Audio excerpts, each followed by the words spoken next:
Hey everyone, it's Brandon from the Young Investors Podcast. Myself and Hamish are excited to bring you your weekly rundown of the latest business and investing news from around the world. A quick reminder before we get started that any advice provided by myself is general and does not consider your financial situation, needs, or objectives, so consider whether it's right for you. Brandon Kolk is authorised to provide general financial product advice in Australia and is authorised representative 1305795 of Guideway Financial Services Proprietary Limited, AFSL 420367. Please see the description box for my financial services guide.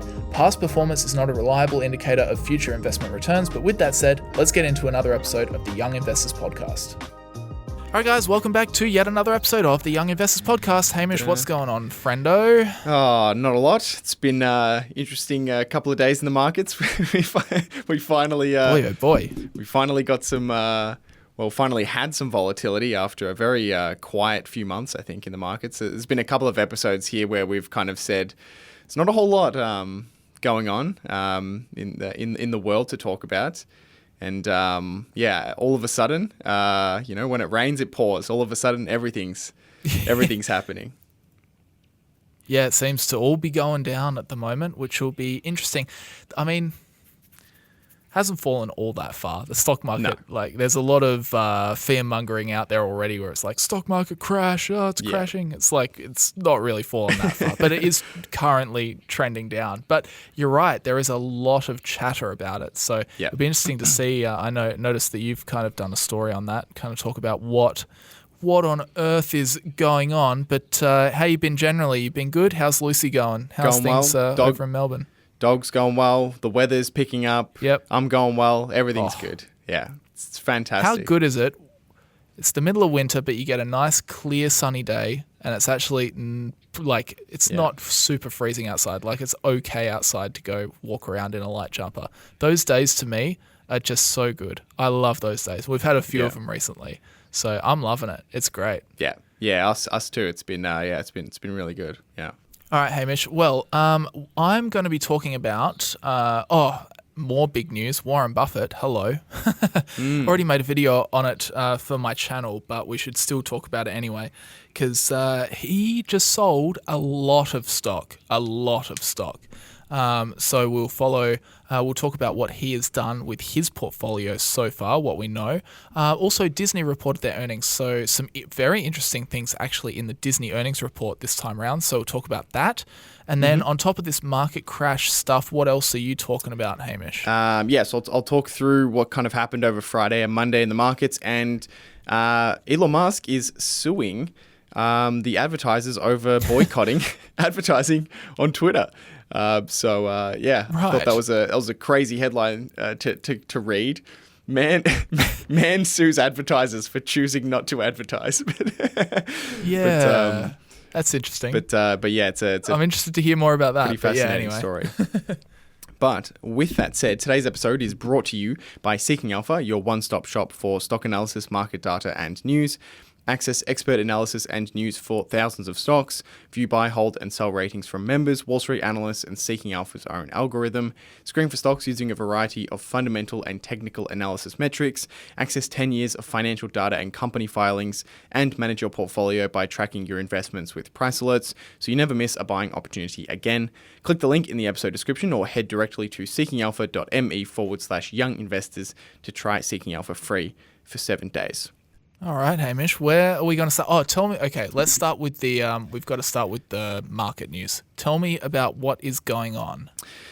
Yeah, I think this is probably the most appropriate place to start because I'm sure everybody is very well aware of the bloodbath that was the stock market on Monday. And I mean, since then, things have kind of moderated. Markets kind of came up a little bit. As you said, it's not as if it's this kind of, massive story. But that particular day, Monday, was extremely violent, especially relative, in the context of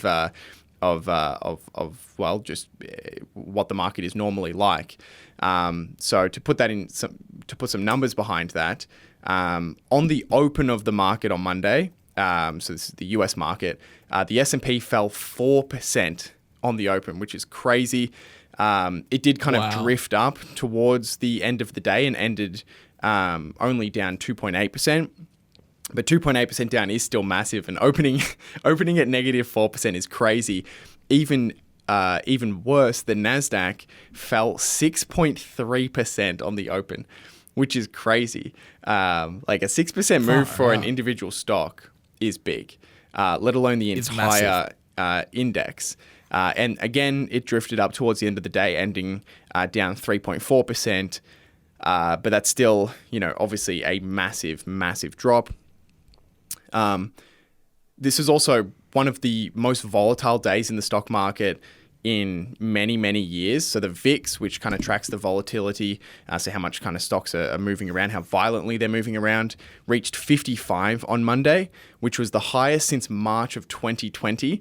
And the only other time that volatility has been this high in the last 20 years was also the end of 2008. So even though it's, even though, again, it's like it was just a single day. It's not like this is March 2020 or this is the global financial crisis. But the movement of stocks on that particular day was as violent as some of the days during those kind of crises or those moments. So it does put in context, it was a very violent move, even though it Yeah, I've never really looked into the VIX. I can't say that I really truly understand how it all is calculated. But it seems like volatility, the higher it goes, the more volatile it is. Yeah, so it's kind of just a view of, how does the stock market move, on a day-by-day basis? What's kind of normal? What's the normal range? Yep. And then comparing that to any kind of individual one-day move. And so a high VIX rating, I believe it's out of 100. I think it's an index out of 100. And so, right. a rating, a really high rating essentially just means that the market on that particular day moved much more violently or to a much greater degree than normal, than average. Right. And so, and so, it basically just gives you kind of a view of how violently it's moving. It doesn't really tell you anything more than just it's that. Volatile. Yeah, exactly. So what caused this, right? Well, Monday was obviously a very big downward move, but this correction of sorts kind of started on Friday, actually. So there was a bit of a sell-off on Friday as well. The S&P 500 fell 1.8%, which is also a pretty significant move, although a lot less than what we saw on Monday. But this essentially started with the US jobs report. So the Bureau of Labor Statistics reported that the US had added 114,000 jobs in July, which was a sharp slowdown from the 179,000 added in June. And it was also much slower than expected. Way less jobs than was previously expected were added in July, and that essentially caused the unemployment rate to tick up to 4.3% from 4.1%. And that started all of this kind of recession concern that you would have seen in the media, especially over the weekend. A lot of this kind of fears around the US kind of that the US is going to head towards recession was kind of reignited with this kind of uptick in the unemployment rate. I saw Jamie Dimon's back in the media saying that he thinks the US is going into another recession. Did you see that? I think that came out this morning. He did an interview. I didn't see that, but I did see JP Morgan. I saw their release. That they put out like a news release talking about unemployment and recessions and that sort of thing. So, right, yeah, I'll have to check out that interview. I haven't seen that. Yeah, he always loves to give his opinion on this kind of thing. Yeah. And so that's essentially what caused the sell-off on Friday. But the sell-off on Monday is related to something called the yen carry trade. And this is something I had no idea about at all. I don't know if you'd heard anything about this kind of Japanese yen trade. But this is essentially believed to be one of the main reasons why the US market sold off. So to give a bit of a backdrop, but to kind of understand what this trade is, while the US has been raising interest rates to fight inflation, we've seen that over the last couple of years or so, 18 months or so, Japan has essentially been keeping their interest rates really, really low to fight deflation. Okay. So Japan has been in a very different situation than the US. US has been raising interest rates. Japan's kept them very low. And this actually creates the opportunity for something called a carry trade. So in this specific case, an investor would borrow money in the yen at low interest rates. So their interest rates are low. You can borrow money in Japanese yen, then convert that money into US dollars, and therefore you can earn a much higher interest rate. And on top of that, with the US raising rates, the US dollar has also become a lot stronger against the yen. And so if you borrowed money in yen and then converted it to US dollars, and then the US dollar gets stronger, then it actually makes it even easier to pay back that money. There's been some interest in this in this kind of trade. I'll get to some of the numbers, but it's actually been quite unclear how big this trade was, but I'll get to that in a little bit. But essentially the risk to this trade, of course, is if things flip the other direction, right? So if the yen starts to become a lot stronger relative to the US dollar, that's where things can get really ugly really quickly. And that's actually exactly what's been happening over the last month or so, or the last couple of weeks in particular. So basically what's happened is the Bank of Japan has started to raise their interest rates. So they raised their rates from 0.1% to 0.25% on July 31st. And also around this time, I'm sure most people are very aware that the Federal Reserve in the US has been indicating rate cuts. So you've kind of gone from this situation where the US has been raising rates and the Japanese central bank has been keeping rates really low. And that's made the US dollar a lot stronger relative to the yen, to in the last couple of weeks, that kind of has flipped completely. The Bank of Japan, the central bank in Japan, is starting to raise rates, and the Federal Reserve, the US central bank, is maybe looking to cut rates. And so the yen has essentially gone from becoming a lot weaker against the dollar to becoming a lot stronger against the dollar. And if you look up kind of the exchange rate between the US dollar and the yen, you can see this. Throughout 2024, the yen has become consistently weaker, which has been great for people participating in this trade who've borrowed money in yen and they hold US dollars. The yen getting weaker just means it's going to be easier when they do that conversion to pay it back. But all of a sudden, that has flipped.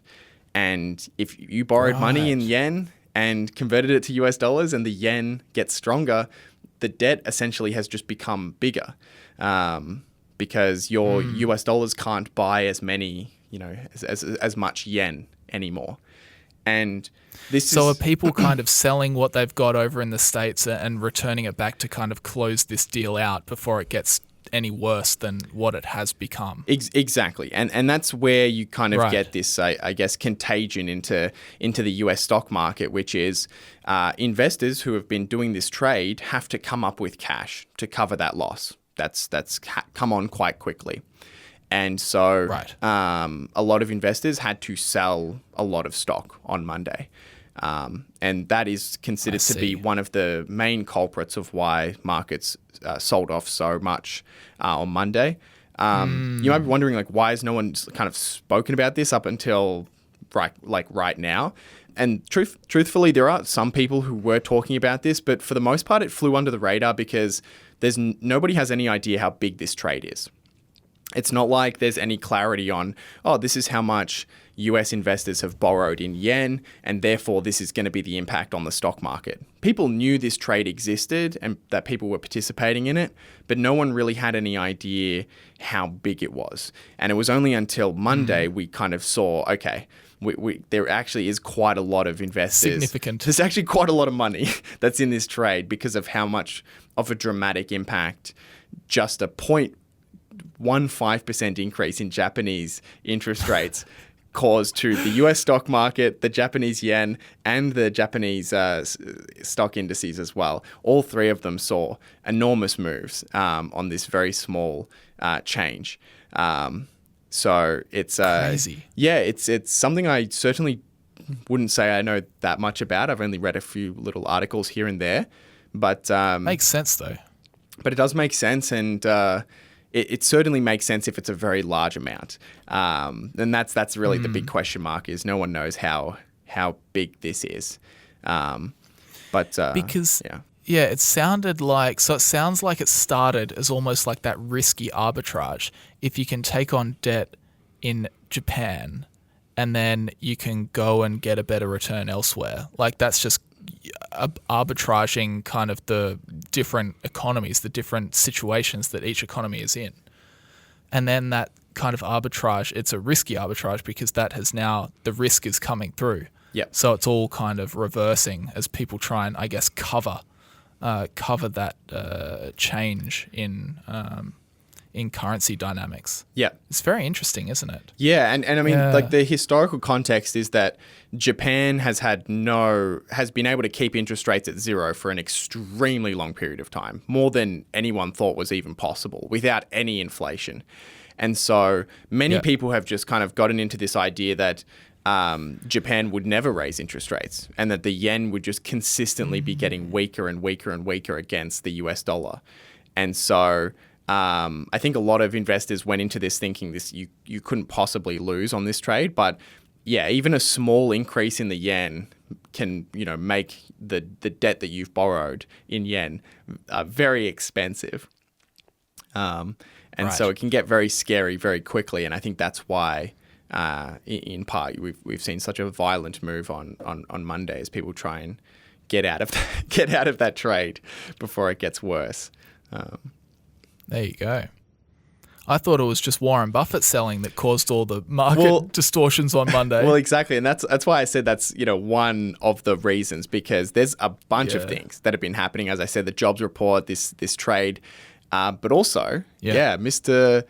Warren Buffett's he's been making some moves of his own. Boy, oh boy, has he ever. Yeah. So Berkshire released their quarterly filing this week, and it showed some stuff, Hamish. So let me give you the background, right? On the 31st of March, 2024, so last quarter, Berkshire Hathaway had $153 billion sitting in short-term US government bonds, T-bills. And they had a stock portfolio worth $336 billion. So $153 billion in treasuries, $336 billion in stocks, much more in stocks. On the 30th of June 2024, Berkshire held now $235 billion worth of US treasuries, which is $81.2 billion more than 3 months prior. Ooh. And their stock portfolio is now not worth $336 billion. It's now worth $285 billion. And I don't think that's because the market's crashed. Because before, what we've seen this week, the market has only been going up. Yeah. So it means in this one quarter alone, he's sold at least $51 billion worth of shares out of Berkshire. And in fact, once you actually account for his reported $23.9 billion worth of stock price gains, stock appreciation in the second quarter, it actually means he sold around $75.5 billion of securities in one quarter. $75.5 billion, Hamish. It's ridiculous. Whoa. That is pretty wild. Yeah. That's got to be like I said in your video, that's got to be some kind of record, not even just for Berkshire. Like surely that's like the most stock sold by a company ever. Like maybe not an investment fund, but a company. Because technically, it's not like it's actually an investment fund. It's just a holding company. But that's insane. Right. Yeah. Absolutely insane. It is pretty wild. So the question is, what on earth did he sell? And the answer is Apple. Apple. Most certainly Apple. Yeah. So on the 31st of March, right, he held $135.4 billion worth of Apple stock. And now he holds $84.2 billion. So it's a reduction of $51.2 billion in Apple. Wow. So it's gone from being about 50% of the Berkshire portfolio 2 quarters ago to about 30% now. So it's still definitely the largest position I've written down here. It's still double the size of the next largest stake, which is Bank of America at $41.1 billion. But certainly we are not going to be seeing Apple up over that 50% of the Berkshire stock portfolio anymore. Which is just wild. Yeah, it was funny because at the he obviously gave some reasoning as to why.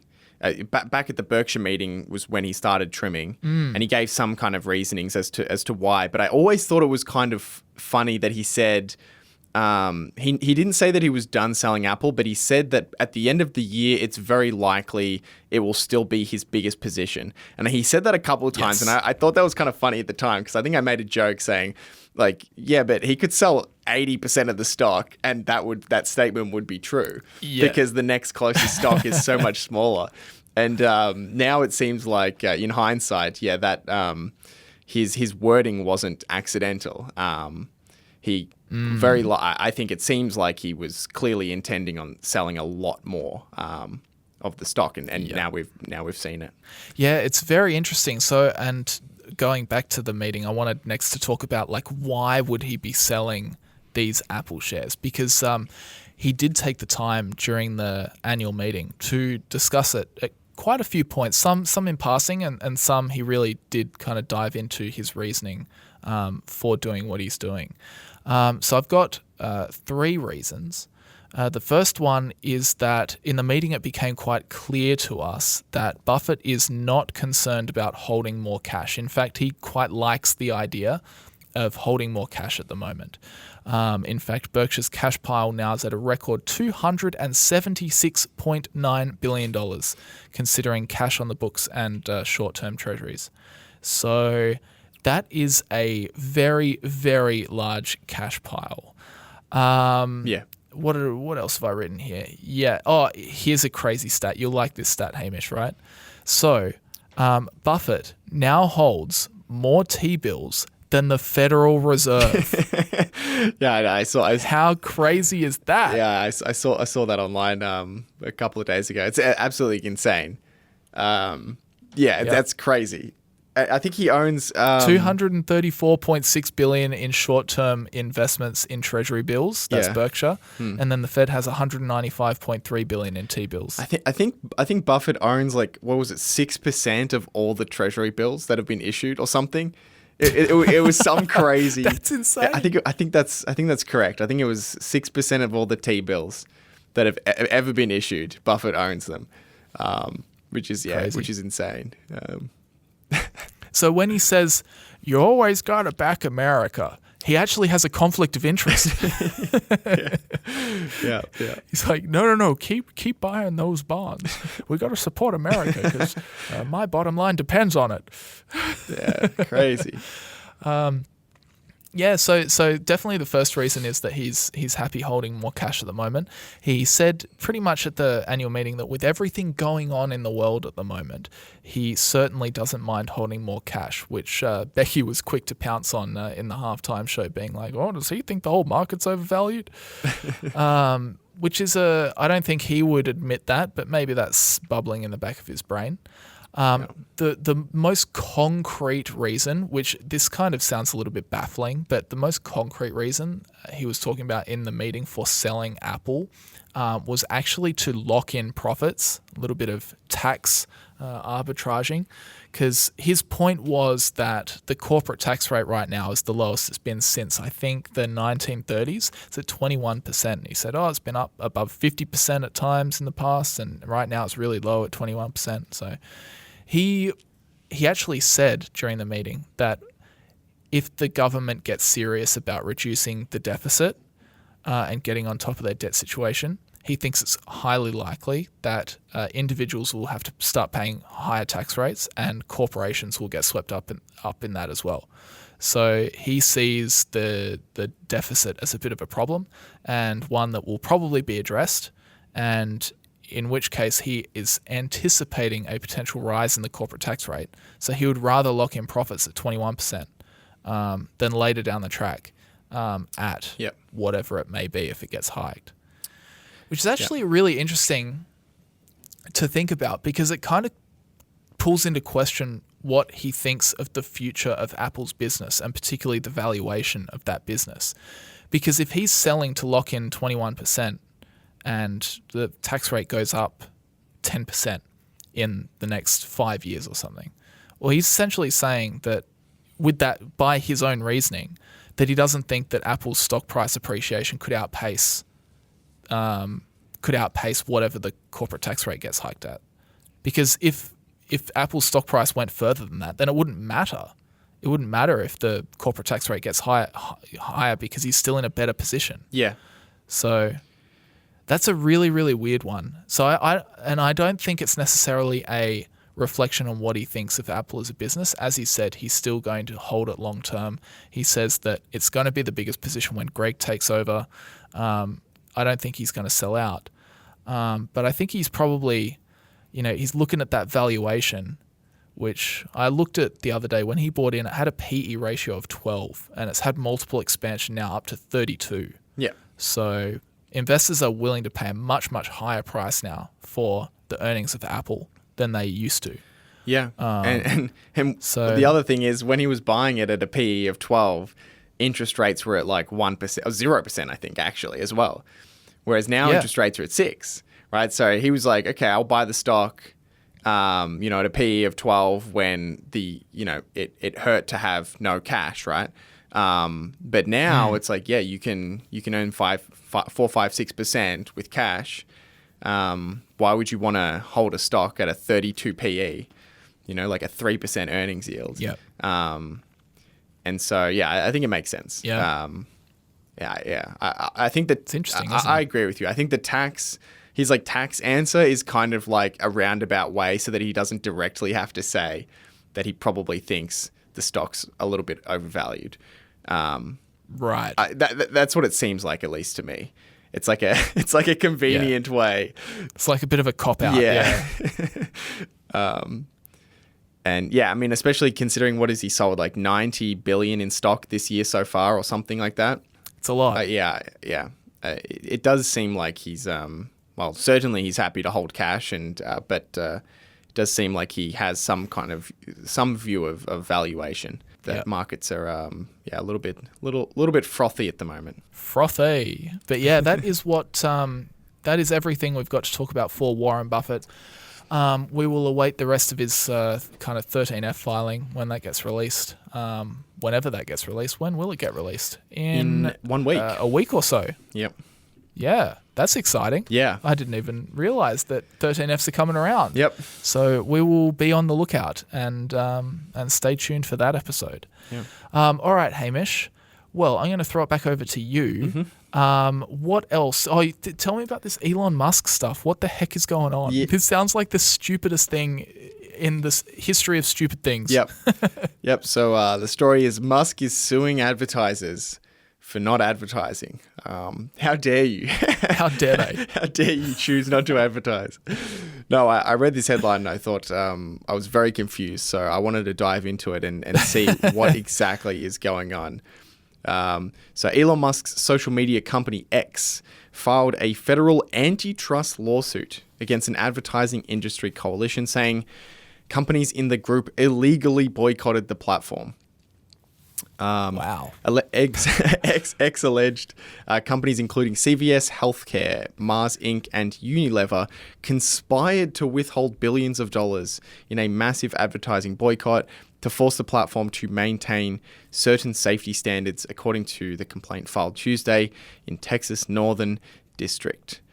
So he's filing an antitrust lawsuit against against these companies. The boycott began in November 2022 after Musk acquired Twitter. The coalition started the boycott due to concerns that Twitter would change its content and safety standards under Musk's leadership, according to the complaint. So that's. I'm trying to remember back. So this all kind of kicked off essentially after Musk took over Twitter. And so he took over Twitter and, a number of advertisers started to pull back their ad spend, essentially in relation to, these concerns that Musk was going to radically change what was allowed to be on the platform. Out of concern of their ads being run next to content that's, deemed harmful or something like that. It's an interesting one because obviously, a company doesn't have to advertise on any given platform. If they don't want to, they can just not advertise on Twitter. But I guess his argument is going one step further, whether they together have, I don't know, well, I guess it's antitrust. Like, have they abused their power to, manipulate or to force a punishment or to force an outcome, which I don't know. Do you think that does that hold up, or is that just capitalism? Yeah. I don't know. Yeah, I'm not sure. I don't think that holds up, but that does seem to be kind of the argument, and I'll get to kind of their specific argument in the lawsuit as well. But it does seem like a strange argument. But first of all, who's in the lawsuit? So at least 18 brands associated with the coalition stopped advertising on Twitter from November 2022 through to December 2022, according to the lawsuit. Dozens more of the coalition's members cut back spending on ads through 2023. The companies cited in the X lawsuit were part of the World Federation of Advertisers group.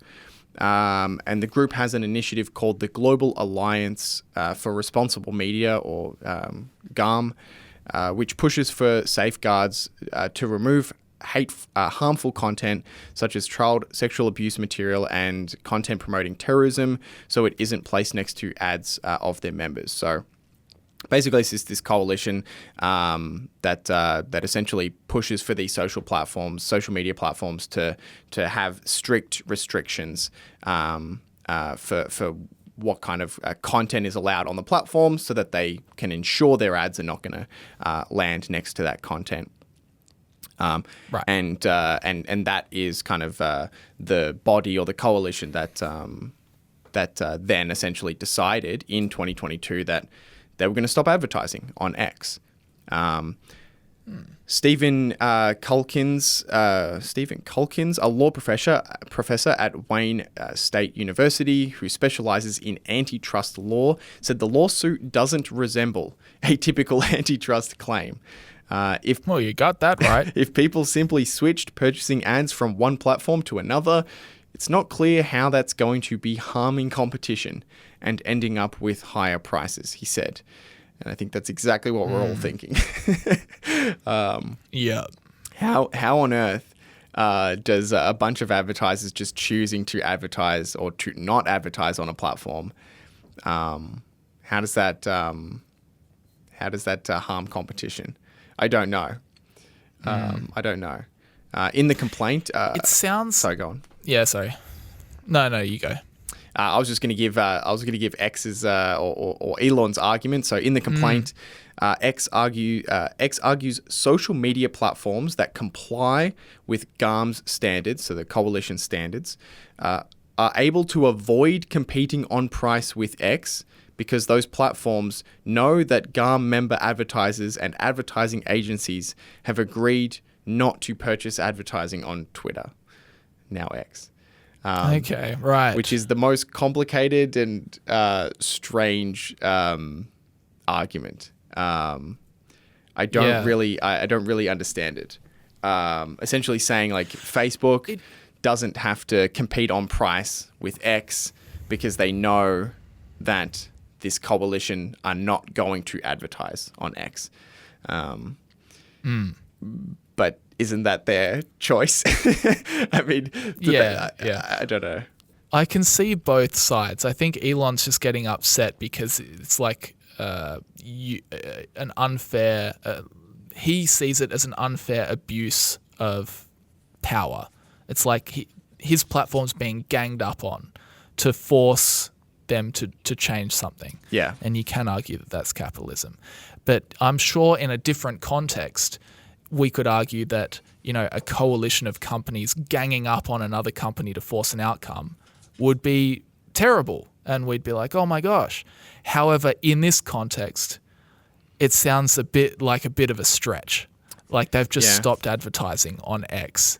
and they don't have to advertise on X. Like there's no contractual obligation to say you must keep advertising. How dare you stop? Yeah. I mean, they can choose to advertise wherever. I guess it's just that balance of, hey, we get to choose wherever we advertise versus, hey, we've ganged up together to screw you over deliberately. Yeah, which I guess is like antitrust law, like monopolistic behavior, anti-competitive behavior. So I can see both sides, but I think probably in this case it seems like a bit of a stretch. Yeah, I guess you definitely don't want businesses kind of colluding together to impact another business. I guess it kind of depends on how big is the coalition. That's what would kind of matter to me. Like how broad is it? Like how much of an impact can they have on a social platform?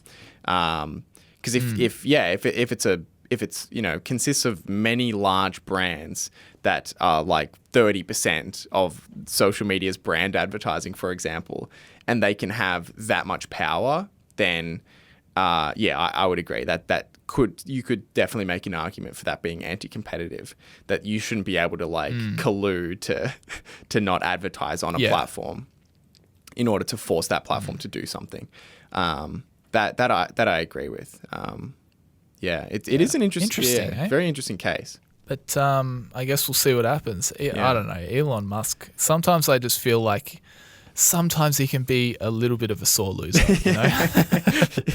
just a little bit sometimes. Just take the L. Just take the L, dude. Yeah. Instead of taking the L, he's like, well, I'm going to sue you. Yeah, exactly. But anyway. Yeah, I guess we'll see where that goes. Is that everything for that one? Yeah, that's everything. Speaking of a company taking an L, what's going on at Disney? Yeah, they're not doing too badly. So I'll tell you about it. Disney reported its fiscal third quarter earnings Wednesday, topping analyst estimates as its combined streaming services business turned a profit earlier than expected. Well done, guys. So... yeah. Hold on. They did it. They finally did it.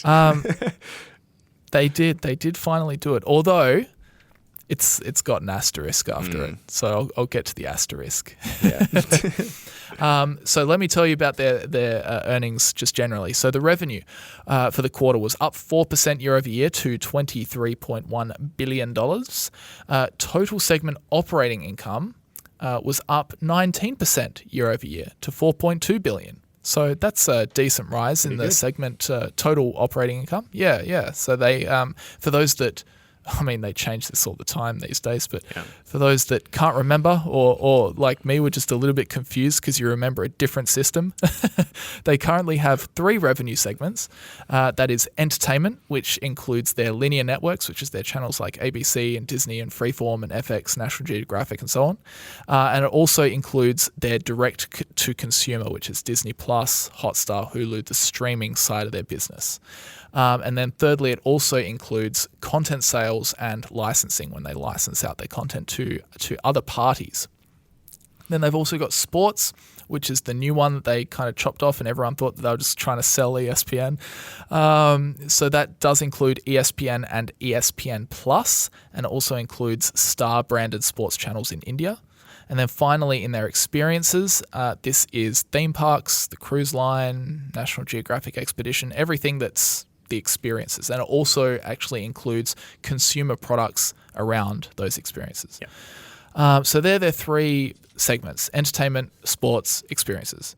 So their smallest segment, which is sports, grew 5% year over year, grew revenue 5% year over year to $4.6 billion, and had a 6% reduction to their operating income down to $802 million. So that one's sliding.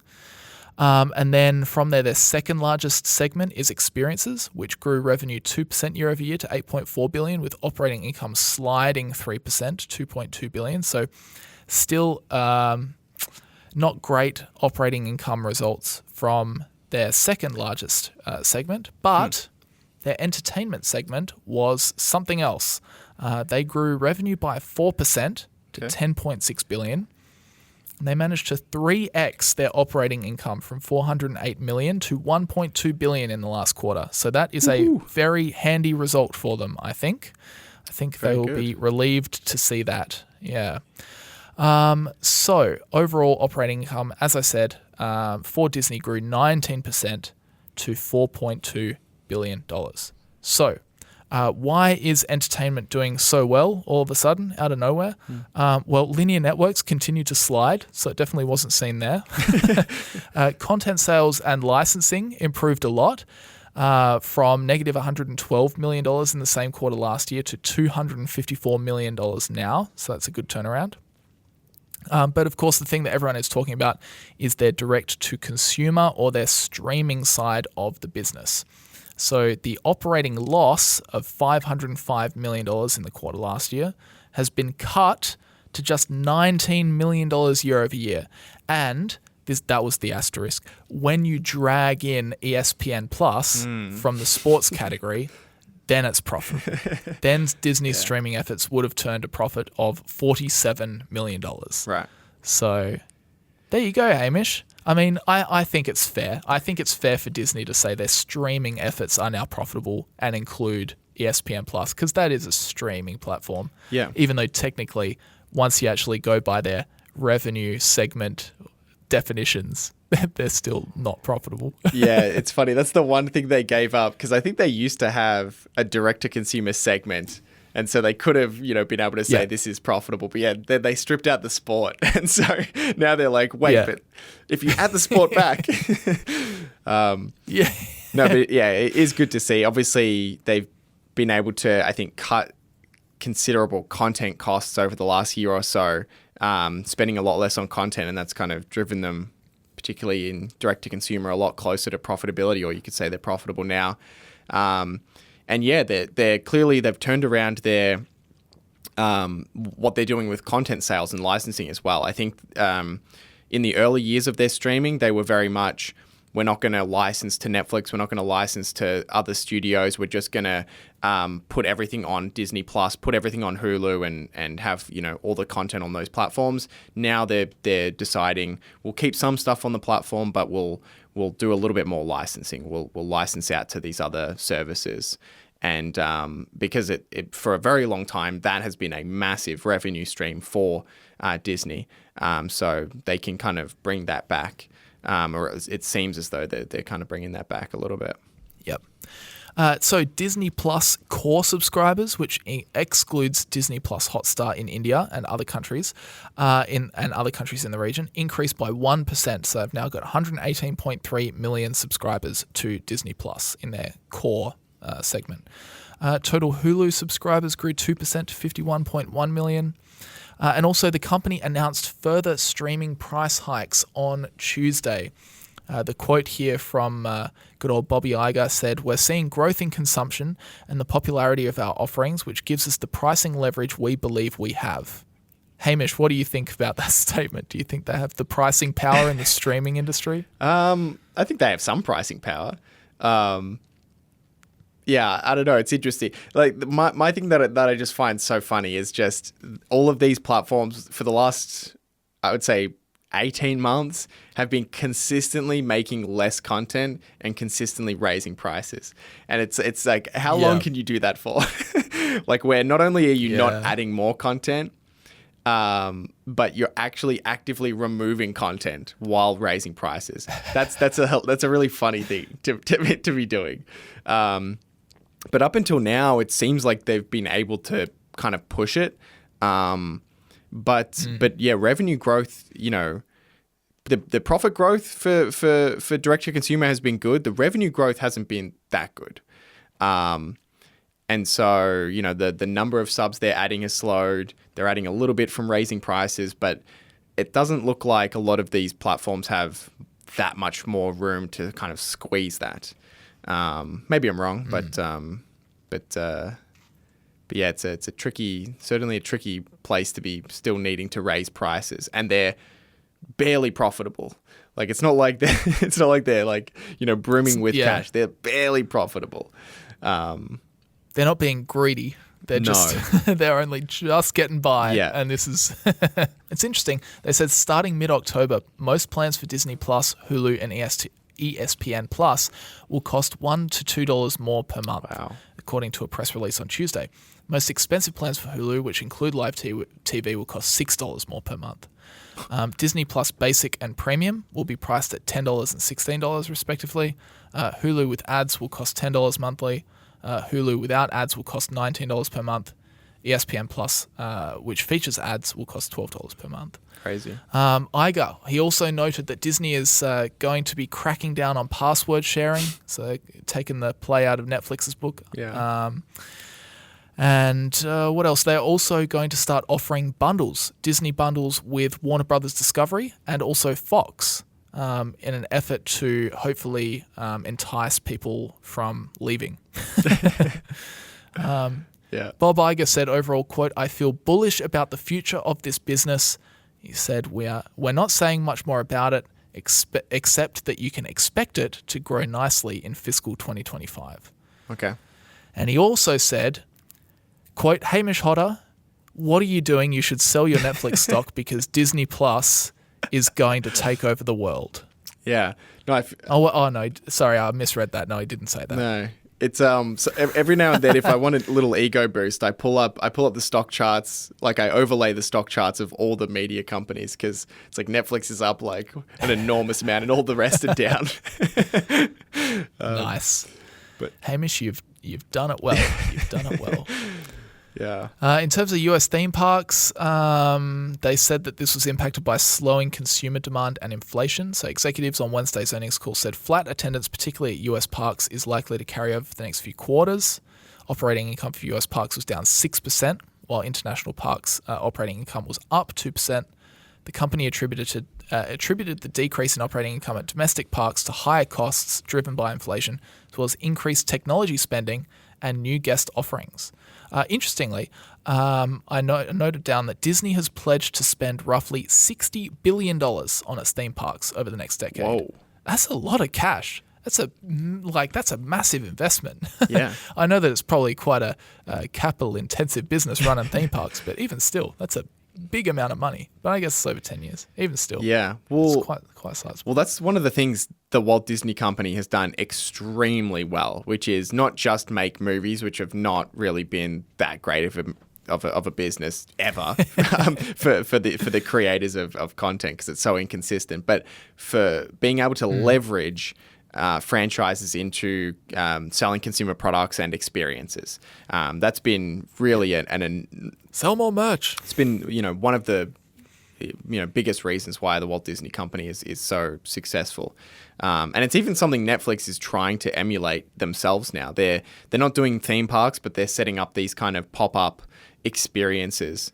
They'd be buying a lot of they've been buying restaurants and warehouses where they can set up these kind of mini experiences rather than these kind of full-on theme parks. But I think it certainly shows that that's like a really important part of the media business, is kind of making content and then leveraging that into kind of fandom and selling consumer products. Yeah, it's very interesting. Anyway, Hamish, they topped estimates. Earnings per share was $1.39 adjusted versus $1.19 expected. Revenue $23.16 billion versus $23.07 billion expected. And guess what? They beat estimates. And what happened to the stock, Hamish? It went down. Yep. down. Markets, eh? Yep. Yeah, it went down 4.5%. So there you go. There you go. Well done, Disney. They're profitable. They did it. Well done, Disney. They're profitable in streaming. And now in streaming. Yeah. Now they are rewarded with a 4.5% decline in their stock price. Well done, Congrats. guys. Well done. All right, Hamish. Should we get out of here? Yeah. That is just about everything for today. Thanks very much, guys, for tuning in. As always, we really appreciate it. If you enjoyed this episode, if you like the podcast, please leave a 5-star review. It helps us out a lot. We definitely really appreciate it. I think we're almost up to like 100 reviews now. But if you wouldn't mind taking 2 seconds, leave us a 5-star review. Don't leave us anything less than that, obviously. Yeah, don't even think about it. But yeah, apart from that, hope you guys have been enjoying the extra episodes. They will continue coming out over the next few weeks as a little bit something a little bit different. That was a good time, me and Hamish recording down in Melbourne. So we smashed out quite a few episodes. So hopefully you guys are enjoying it. But with that said, guys, we're going to bounce out for today. Thanks very much for tuning in, and we'll see you guys next week. See you guys.